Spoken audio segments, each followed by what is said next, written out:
సంబంధించే వ్యాధుల్లో surgical division చూస్తాను. దాంట్లో నేను రోబోటిక్ సర్జరీలోని ఎక్స్పీరియన్స్ ఉంది. సో రోబోటిక్ సర్జరీ వల్ల మనకి పొట్టలో వేరే అవయవాల్లోని ఆపరేషన్స్ చేయడానికి మనకి ఇంకా సులువుగా చేయొచ్చు. ఎందుకంటే పొట్టలో చాలా అవయవాలు పెద్ద రక్తనాళీలకి దగ్గరలో ఉంటాయి. సో వాటికి డ్యామేజ్ కాకుండా చాలాసార్లు మనం వింటాం ఆపరేషన్ మధ్యన బ్లీడింగ్ అయ్యింది అంటే ఎక్కువ బ్లడ్ ఇవ్వడం అవసరం పడింది, లేకపోతే లాప్రోస్కోపీ సర్జరీ చేద్దామని వెళ్ళాం కానీ మళ్ళీ అది కన్వర్ట్ చేసి ఓపెన్ చేసాం. సో కొన్ని సందర్భాల్లోని ఆ డిఫికల్ట్ సిచ్యువేషన్కి తొలగించడానికి ఈ ప్రాబ్లమ్స్ రావచ్చు. బట్ ఓవర్ టైం ఈ టెక్నాలజీ వల్ల ఈ బ్లీడింగ్ మినిమైజ్ చేయడానికి, ఓపెన్ కింద కన్వర్ట్ చేయకుండా కాంప్లెక్స్ సర్జరీస్ చేయడానికి రోబో చాలా హెల్ప్ఫుల్.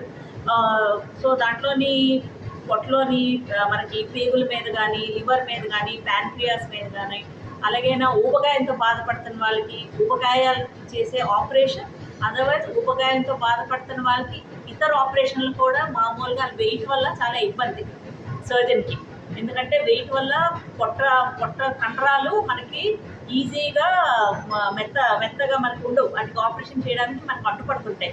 సో అలాంటి సందర్భాల్లోని రోబోటిక్ సర్జరీ వల్ల వాళ్ళకి ఏ కాంప్లెక్స్ సర్జరీ అయినా ఈజీగా చేయొచ్చు. ప్లస్ ఈ రోబోటిక్ సర్జరీ చేయడం వల్ల ఆ వ్యక్తికి కోలుకోవడం, ఆపరేషన్ నుంచి కోలుకోవడం సులువుగా ఉంటుంది.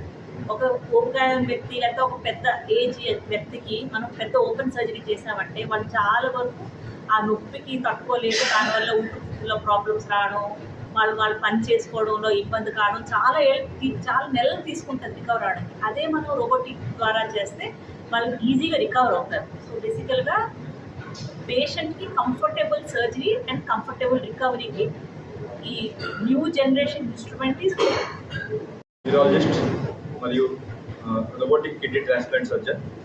అంటే కిడ్నీ సమస్యలకి ఆపరేషన్ చేసే డాక్టర్. నేను యశోద హాస్పిటల్ సోమాజిగూడలో వర్క్ చేస్తున్నాను. సో ప్రస్తుతానికి మా టీమ్ ఆఫ్ డాక్టర్స్ స్పెషలిస్టు ఉయ్యగోదావరి జిల్లాలో కమ్ ఫర్ రెండు పర్పస్ మీద వచ్చామండి, రెండు ఉద్దేశాలు.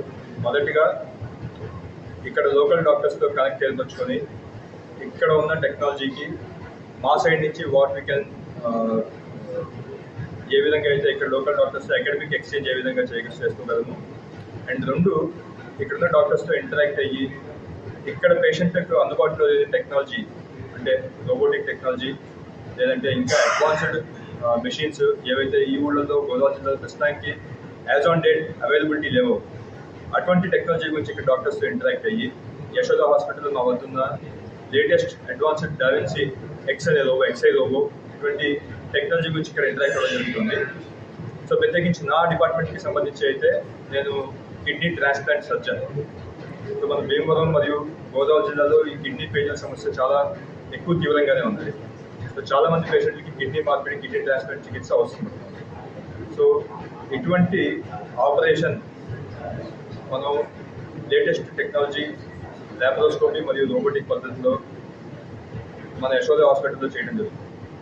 రెండు ఇదే కాకుండా కిడ్నీలో వచ్చే గంతులు, కిడ్నీ క్యాన్సర్లు, కిడ్నీ మేజర్ స్టోన్స్ ఇటువంటివి కూడా మన వద్దున్న అడ్వాన్స్డ్ రోబో టెక్నాలజీతో చాలా సునాయాసంగా, చాలా తక్కువ బ్లడ్ లాస్తో అండ్ మోర్ ప్రిసిషన్తో మనం ఆపరేషన్ చేసే అవకాశం ఉంది.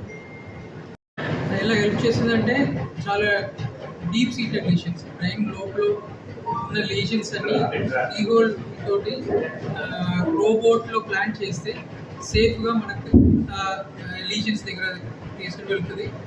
And without causing any additional damage surgery కూడా చేయొచ్చు.